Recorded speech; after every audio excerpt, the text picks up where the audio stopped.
Ya taarifa ambayo hapo jana imeanza kusambaa kwa kiasi kikubwa ni taarifa ambayo inamhusisha afisa habari wa Young Africans Ali Shabani Kamwe ambaye alikuwa na kesi kwenye kamati ya maadili, na taarifa ambayo sio rasmi ikatoka kwamba tayari maamuzi yamekwisha kufanyika na Ali Shabani Kamwe amefungiwa miaka 2 kutokujihusisha na masuala ya mpira kutokana na kosa ambalo aliandika katika mitandao ya kijamii akizungumzia kuhusiana na masuala mazima ya waamuzi. Mengi yamezungumzwa, kila mmoja akitoa maoni yake. Wapo ambao wanaona kwamba adhabu ya kufungiwa miaka 2 sio adhabu sahihi kwa upande wa Ali Shabani Kamwe. Huenda kuna kitu kingine cha ziada ambacho kingeweza kufanyika kiungwana zaidi, lakini wapo ambao wanaamini kama kweli ana makosa basi sheria na taratibu zinazohitajika ziweze kufuatwa. Mengi yamekuwa kizungumzwa, kila mmoja akizungumza la kwake. Wapo pia ambao wanasema kwa nini tu maafisa habari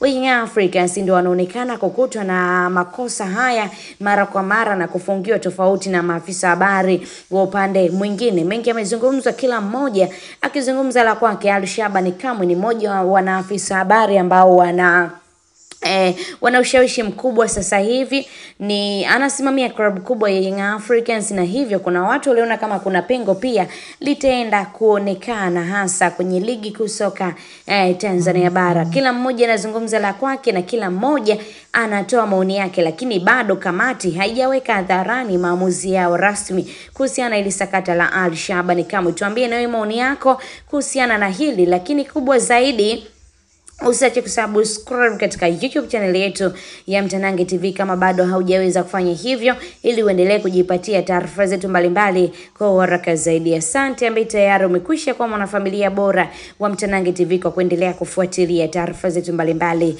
za kimichezo.